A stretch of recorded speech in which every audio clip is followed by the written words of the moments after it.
In this quick video, we're going to check out a new feature in the Illustrator beta. This is beta version 30.6.27, and in this version, Illustrator can edit text. Not just format the text, but write it. This is an AI-based feature, so let's check it out. You can find it in the contextual taskbar, or if you do not like that bar, it's also in type rewrite. In the contextual taskbar, just hit rewrite, and then you choose if you want to rewrite it, translate, or proofread it. We're first going to translate it, and there you have the choice of languages, and then just hit generate.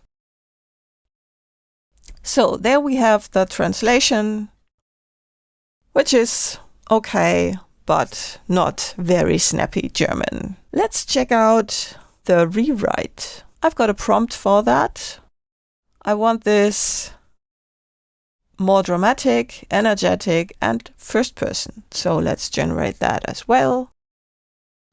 So there we have some alternatives. That's pretty long text.